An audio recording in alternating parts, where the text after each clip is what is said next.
today's 12 days of Christmas project is a heating pad, or it can actually be a cold pack if you put it in the refrigerator, but this is just a nice heating pack. Mine is filled with rice. You can use rice or dried beans, and you just heat it up in the microwave for 30 seconds to a minute, and it gets nice and warm, and you can lay it on your shoulders or on your neck. If you made a longer one, you could wrap it all the way around your neck. And it's perfect for a nice little holiday gift, or even just to have in your own sewing room while you're sewing and it's a chilly winter day. You can heat it up and keep yourself warm, lay it on your lap while you're sewing. So we're just going to make this super simple heating pack. Let's get started. Alright, so this is a really beginner friendly, easy project. For this you just need 2 pieces of fabric. I'm using flannel because I just like how soft it is when I'm making a heating pad. So I'm doing a small size. I am going to cut both pieces 15¼ long by 6¼ wide. So I'm going to do 2 of those. You really could do it any size you want. If you wanted a really long one that you could wrap around your both shoulders, around your neck, you can do it longer. I'm just going to make one that I can kind of drape over my shoulder or lean back on my back or whatever. So that's the size I'm doing. But again, you can kind of choose whatever size you want. So mine is 15¼ long, 16¼ wide. You need 2 of those, and then you need something to fill it with. You can either use rice or you can use beans. I will actually just be using some rice. I don't have it on hand right now, but I will have it later to show you when I fill it. So you need something to fill it that will stay good and won't go bad when it gets heated up repeatedly. If you do use rice, don't use brown rice. You want to use like a white rice. Brown rice will go rancid and start smelling on you after a while. So rice or beans. First thing we're going to do is we're going to take our pieces right sides together, and we are going to sew all the way around the edge. Now you're going to start at one of the short ends, and the first thing you're going to do is back stitch a little bit, and then you're going to start kind of in the middle of the short end, not right on the side, because we're going to leave a little bit of an opening to be able to flip this right side out. So you want to start about 1 or 2 inches off on the short side, back stitch and sew all the way along the edge, coming all the way back and leaving a couple inch gap here. Make sure you back stitch at the end also. Then we're going to turn this right side out, and we're going to mark our lines for filling and sew it shut. So let's go over to the sewing machine and sew around the edges first. Okay, so I'm going to sew with a 1/4 inch seam allowance, starting on a short end, about 1.5 inches, 2 inches from the edge, and I'm going to back stitch to start. Then I'm going to sew all the way around the edge, coming all the way around.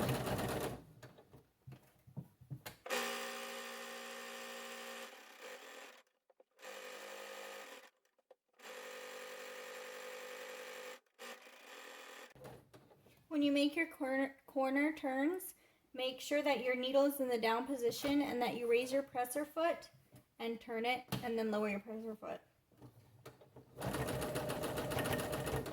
Okay, now I'm back to the side I started on, and I'm leaving about a 2-inch gap. So I'm going to stop here, but I'm going to back stitch. And now we're done with that. Now what we're going to do is take your scissors, and you are going to very carefully trim the corners, but without getting into your stitching.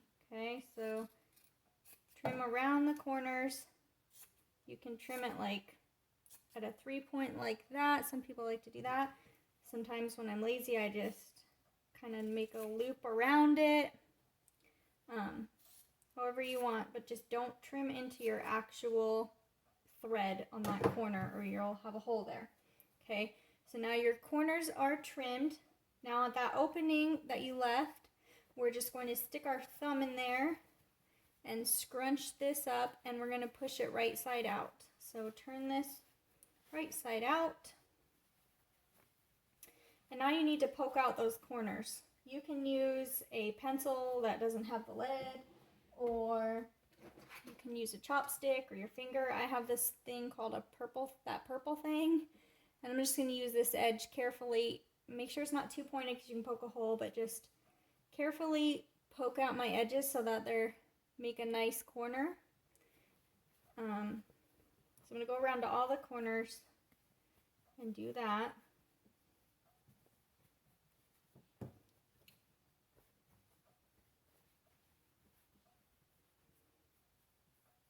Especially with flannel, you got to be careful not to poke a hole through there.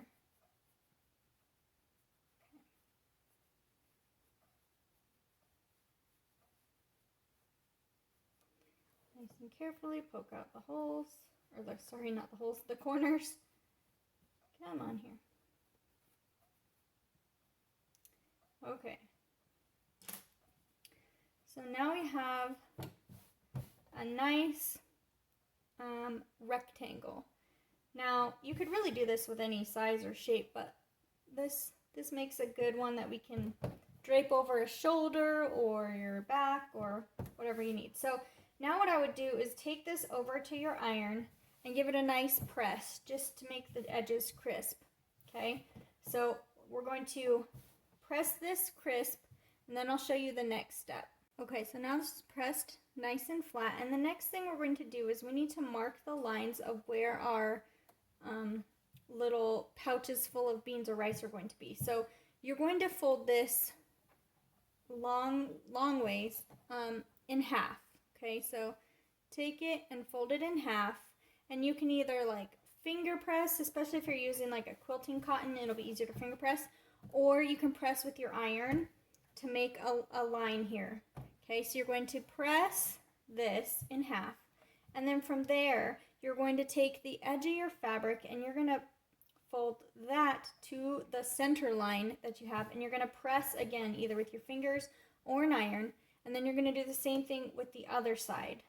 Okay, so we're basically just making 4 even sized little pouches to put our beans or our rice. So I'm just going to finger press this, and then what you're going to do is you need a pen or a marking tool that's either like chalk or this heat sensitive erasable pen, and you're going to just mark on that same line where the fold is. Okay, we're just going to do a straight line. So I'm right along the edge of my fold, and I'm just drawing a line because this is what we're going to sew on. Okay, so I've now drawn a line, and mine happens to be, let's see, this is about 3.5. So it looks like they'll each be about 3.5-inch wide sections, but this will vary depending on how long your starting piece was. But now I'm going to go to the line, the fold that I had in the middle. I'm going to draw a line there. Okay, and then my final fold line, draw a line straight down there with my ruler. Okay, so now I have, it's really hard to tell, but I have 3 lines that I'm going to sew on, and that makes 4 equally spaced little pockets for my rice or beans. Okay, so now you're going to get your rice or your beans, and you're going to fill up this bottom. So my hole is up here, so I'm going to pour them in and fill up this bottom first little pouch. And I'm going to stop probably about 1 inch or so away from the line that I drew, because I have to be able to get this under the sewing machine and sew on that line. So I'm going to fill up to about 1 inch before that first line with my rice. I'll be back to show you that.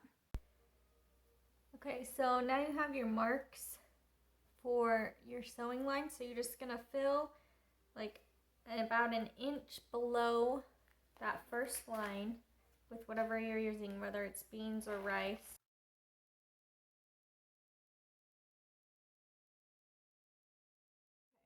So I've got this filled just about to here, and my line is up here. So now we're going to take this to the sewing machine, and you're going to stitch starting at the very top, back stitch straight on that line all the way down, and back stitch to end it. And then you're going to fill up the next pouch and then sew on that next line. You're going to do that all the way up to the top. So I'm going to take you over to the sewing machine. I'm sewing directly on this line.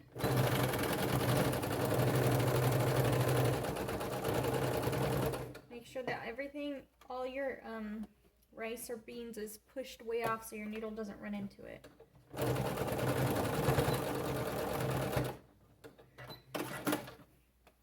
Okay, so now one pouch is done, and now I'm going to go fill up the next one and sew on that line.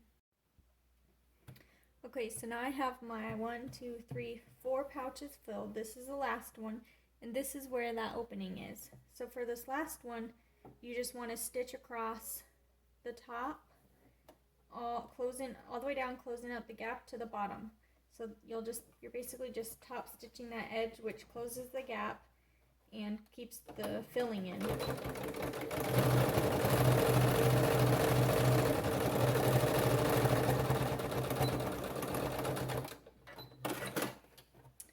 And that's it. All you have left to do are trim up some of the threads.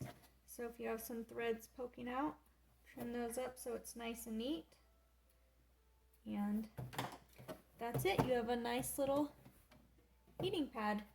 And you can fold it up and wrap it up in a nice little package for a Christmas gift. So there you have it. A really nice, comfy, cute, soft heating pad to throw over your shoulder. You can make a longer one to wrap around your neck, or even this one fits around my neck. You can lay it on your stomach, put it on the back of your back. These make great gifts. They're very simple. They can use small amounts of your fabric and cheap rice or beans, and they're just really nice to have on hand. You can throw them in the microwave for a minute or 30 seconds just to warm it up, and there you have it. All right, until next time, happy sewing.